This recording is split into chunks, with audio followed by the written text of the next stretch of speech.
இந்த வீடியோவில் 10ஆம் வகுப்பு பழைய தமிழ் புத்தகம் இயல் 6ல் உள்ள மிக முக்கியமான 25 வினா விடைகளை நம்ம பார்க்க போகிறோம்.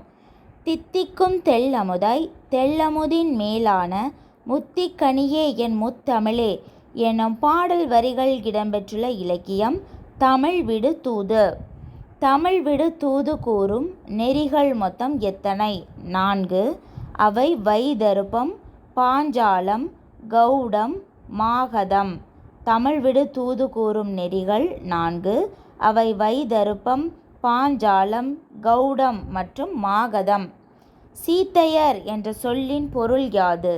சீத்தையர் என்றால் கீழானவர் என்று பொருள். அதாவது போலி புலவர்களை சீத்தையர் என்பர்.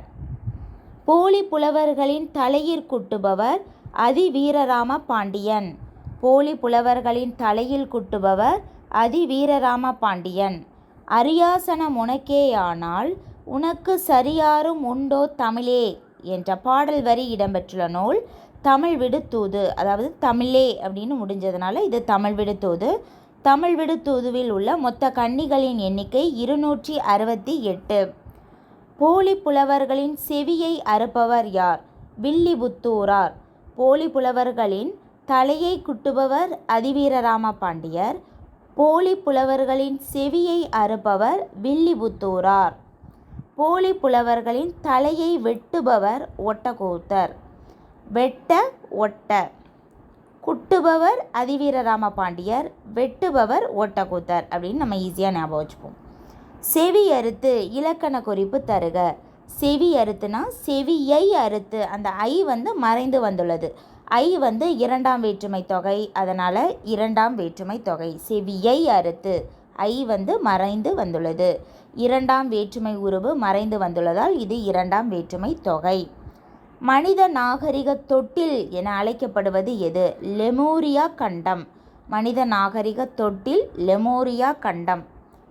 பண்ணோடு தமிழொப்பாய் என தொடங்கும் பாடல் இடம்பெற்றுள்ள நூல் தேவாரம். பண்ணோடு தமிழொப்பாய் தேவாரம். ஏற்றுமதி இறக்குமதி பற்றி கூறும் சங்க இலக்கியங்கள் மதுரை காஞ்சி, பட்டினப்பாலை. ஏற்றுமதி இறக்குமதி பற்றி கூறும் சங்க இலக்கியங்கள் மதுரை காஞ்சி, பட்டினப்பாலை. இசைக்கு இலக்கணம் தரும் நூல்களை நரம்பின் மறை என கூறும் நூல் எது? தொல்காப்பியம். தொல்காப்பியம் தமிழிலுள்ள மிக பழமையான இலக்கண நூல். தொல்லியல் ஆய்வுகளை பற்றிய படிப்பு ஆர்க்கியாலஜி என்று அழைக்கப்படுகிறது. தேனி மாவட்டம் டேஷ் என்னும் இடத்தில் கண்டறியப்பட்ட நடுகற்களே மிக மிக பழமையானவை. அது எந்த இடம்னா புலிமான் கோம்பை என்னும் இடத்தில் கண்டறியப்பட்ட நடுகற்கள். தேனி மாவட்டத்தில் புலிமான் கோம்பை என்னும் இடத்தில் கண்டறியப்பட்ட நடுகற்கள் மிக மிக பழமையானவை. மேனாடு எவ்வாறு பிரிகின்றது? மேற்கு குட்டல் நாடு தான் மேனாடு. The face is the index of the mind. இது ஒரு ஆங்கில பழமொழி. இதற்கு நிகரான தமிழ் பழமொழி என்னென்னா அகத்தின் அழகு முகத்தில் தெரியும்.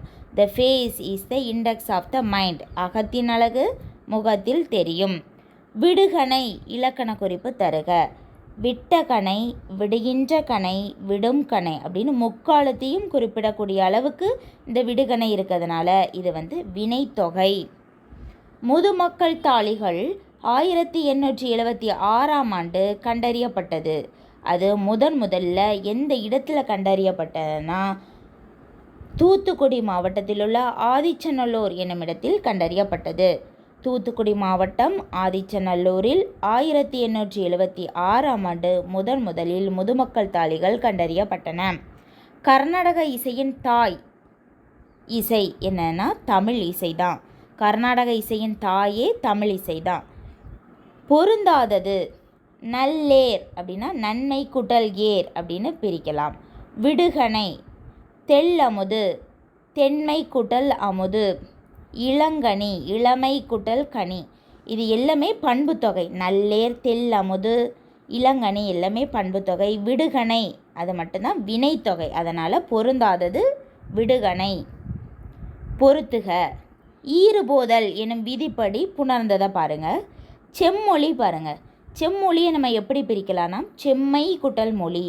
மை ஈறு கெட்டு வந்துள்ளது. ஈறு போதல் எனும் விதிப்படி மையீறு கெட்டு செம் குட்டல் மொழி அதுவே சேர்ந்து செம்மொழி என்றானது. அதனால் ஈறு போதல் விதி. ஆதி நீடல் மூதூர் அதை நம்ம எப்படி பிரிக்கலாம்னா முதுமை குட்டல் ஊர் மூதூர் அப்படின்னு பிரிக்கலாம். ஈறுபோதல் எனும் விதிப்படி மையீறு கெட்டு முது குட்டல் ஊர் என்றானது. ஆதி நீடல் எனும் விதிப்படி மூது குட்டல் ஊர் மூதூர் என ஆனது. அதனால் ஆதி நீடல் மூதூர். இனமிகள் செந்தமிழை பாருங்கள், செம்மை குட்டல் தமிழ் அப்படின்னு பிரிக்கலாம். ஈறுபோதல் எனும் விதிப்படி மையீறு கெட்டு செம்குட்டல் தமிழ் என்றானது. அதுக்கப்புறம் இனமிகள் எனும் விதிப்படி செந்தமிழ் என்று ஆனது. அதனால் இனமிகளுக்கு செந்தமிழ். தன்னொற்று ரெட்டித்தல், தன்னுடைய ஒற்று ரெட்டித்து வந்துள்ளது. வெற்றிலையை பாருங்கள் எப்படி பிரிக்கலாம்னா வெறுமை குட்டல் இலை என்று பிரிக்கலாம். ஈறுபோதல் எனும் விதிப்படி மையீறு கெட்டு வெறுமை குட்டல் இலை வெறு குட்டல் இலை என்றானது. அது தன் ஒற்று ரெட்டித்து வெற்றிலை என்று ஆனது. ஈறுபோதல் செம்மொழி, ஆதிநீடல் மூதூர், இனமிகள் செந்தமிழ், தன்னொற்று ரெட்டித்தல் வெற்றிலை. கருமை குட்டல் குழி என்பது எந்த விதிகளின்படி புணரும்? கரு குட்டல் குழி, அதாவது ஈறுபோதல் எனும் விதிப்படி மையீறு கெட்டு கரு குட்டல் குழி என்றானது. அதனால் ஈறுபோதல். அதுக்கப்புறம் இனமிகள் எனும் விதிப்படி